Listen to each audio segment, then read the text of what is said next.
Vamos a volver a dialogar con Franco Gatti. Él es profesor de Derecho, máster en Estado de Derecho y Democracia Constitucional, que está en línea. Franco, que muy gentilmente se conecta con nosotros. Franco, buenas noches, ¿cómo estás?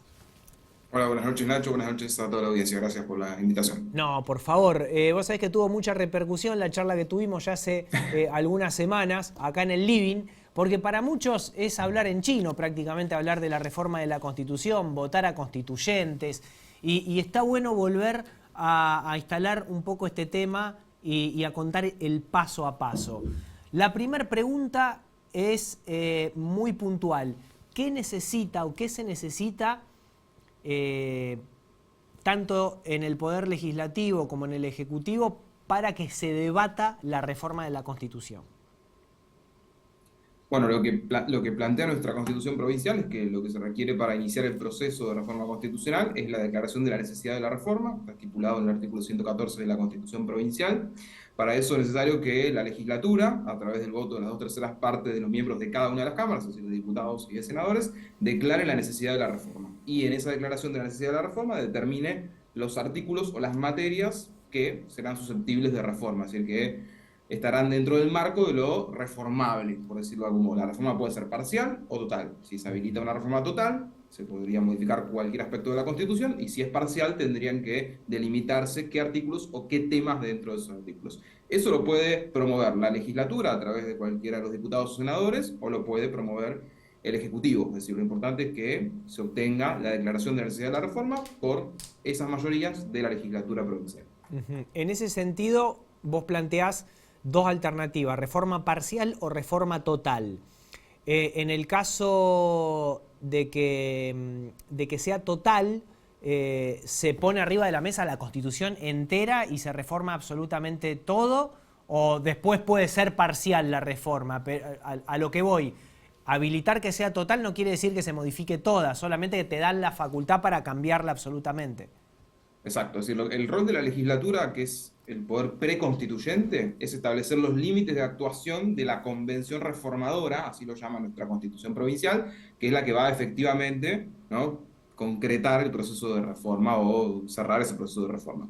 Por lo tanto, puede la legislatura provincial habilitar una reforma total y después la convención decidir reformar algunos artículos, es decir, no es obligatorio que reforme de punta a punta el texto constitucional. Lo que sí, si la legislatura habilita una reforma parcial, la convención reformadora queda ceñida a esos límites. ¿Me explico? Es decir, no podría avanzar más allá de eso porque, si bien se discute los alcances de la soberanía de esa convención, siempre debe actuar dentro del marco, es decir, la cancha la marca, por decirlo de algún modo muy llano, lo marca la legislatura provincial. Y Bien. después, en esa delimitación, la legislatura puede establecer, bueno, una numeración de artículos, o puede establecer una mención de temas, puede establecer algo similar a lo que ocurrió en el 94, con una suerte de núcleo de coincidencias básicas, ¿sí?, donde ya los artículos están de alguna manera preredactados, pero son dos roles distintos: el poder preconstituyente y el poder constituyente propiamente dicho.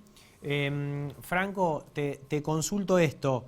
Hay 8 proyectos de distintos legisladores dando vuelta, de distintos diputados. Tiene que unificarse uno solo. Tiene que centrarse todo en un solo proyecto. Bueno, esto dependerá, por supuesto, de la estrategia política de cada Bien. sector. Entiendo que en este momento eh, deberían lograrse primero, digamos, un dictamen de la Comisión de Asuntos Constitucionales donde se sintetice en un proyecto, ¿no?, o se logre un consenso en un proyecto, porque va a ser el que obtenga las mayorías. Es decir, podrían intentarse los caminos por los 8 proyectos, pero los 8 no van a obtener las 2/3 partes, claramente, ¿sí?, porque Bien, es una cuestión estrictamente obvio. matemática.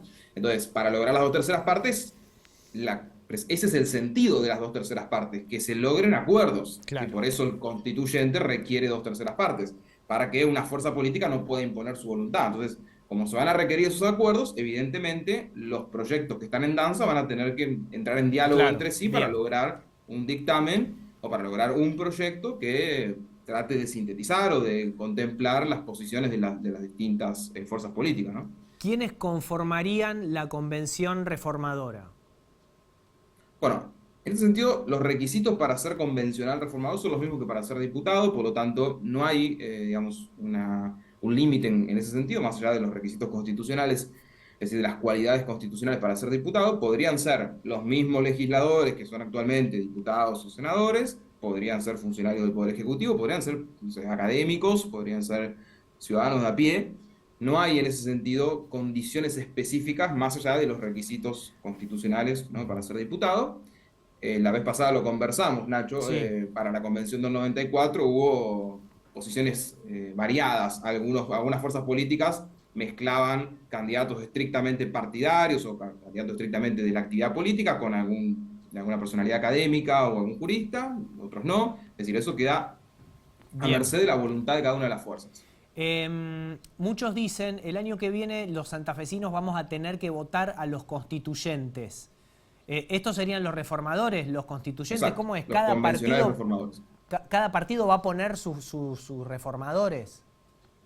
Claro, es decir, cada partido va a postular, porque ese es el mecanismo, así como los partidos postulan candidatos para ser diputados, senadores, intendentes, presidentes comunales o gobernador, van a postular candidatos para ser convencionales reformadores y van a competir entre ellos, ¿no?, para determinar quiénes triunfan, logran imponerse y conforman esa convención reformadora. Por tanto, va a ser digamos, una disputa electoral. Una disputa electoral. Y después, ¿qué ventaja tiene el que gana? Porque el proyecto es uno solo, o a partir de ahí empieza a elaborarse la Constitución. Bueno, no, es buena la pregunta. En realidad lo que surge de la legislatura no es el texto constitucional. La legislatura habilita, supongamos, la legislatura habilita que se discuta, bueno, el tema que está en la agenda, ¿no? La reelección, o las condiciones de elegibilidad, o o cuáles son los requisitos para ser diputados, supongamos, o cuál es el sistema electoral de la Cámara de Diputados.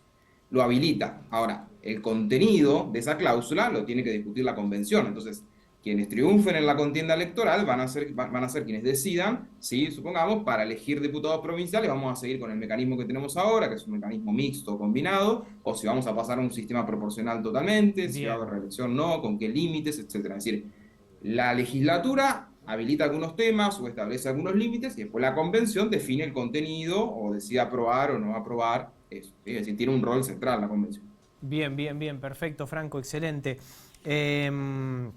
Claro, ahí arrancará la campaña política de los constituyentes diciendo si me votás a mí voy por la autonomía de Rosario, si me votás a mí tal cosa. ¿Qué pensás? Siempre dentro de los límites, porque supongamos que autonomía no se habilitó, Y no bueno, se ya quedó afuera. quedó Si afuera. se Bien, habilitó, podrá haber distintas propuestas. Algunos dirán yo voy por la autonomía política, institucional, financiera, económica, otros dirán yo voy por la autonomía con estas características. bien. No se voy a distinguir entre municipios de primera, segunda, tercera, o no lo voy a hacer. Es decir, habrá matices dentro de lo que se habilitó.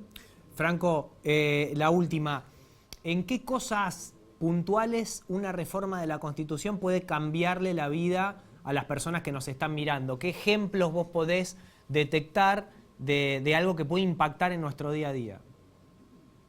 Bueno, hay muchos aspectos. En general, nosotros parece que tenemos cierta distancia con las instituciones, pero en realidad tenemos que de alguna manera tomar conciencia que las instituciones son las que delimitan el sentido de muchas de nuestras conductas y nuestras acciones en la vida. Por lo tanto, ya plantear algunas diferencias centrales en torno, por ejemplo, a ciertos privilegios del sector político, como las inmunidades que tienen algunos legisladores, que tienen los legisladores, ¿no?, las inmunidades parlamentarias que tienen los legisladores, que son muy distintas a las garantías que tenemos los ciudadanos a pie, ya eso es una diferencia importante. Es decir, que la política, de algún modo, ceda en esos privilegios que los ciudadanos a pie no tenemos y que se ciñan a lo estrictamente necesario. Es decir, un legislador tiene que tener inmunidad de arresto, sin duda, pero inmunidad de proceso es excesivo en ese sentido. Bien. Después, el reconocimiento de algunos derechos también es importante. Por ejemplo, que la Constitución pueda delimitar algunos aspectos importantes vinculados al funcionamiento de la justicia y que eso también sea útil para la seguridad ciudadana. Es decir, nuestra provincia se ha visto atravesada en el último tiempo por problemas serios de seguridad. Bueno, para que la seguridad, en definitiva,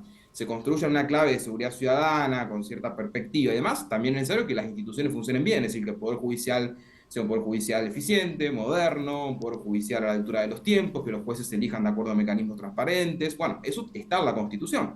El reconocimiento de algunos derechos que se podrían incluir, por ejemplo, los derechos vinculados a la ciencia, a la tecnología, los derechos vinculados a la ciudadanía digital. Es decir, ni hablar del reconocimiento constitucional definitivo del derecho al ambiente con las características que están en la Constitución Nacional.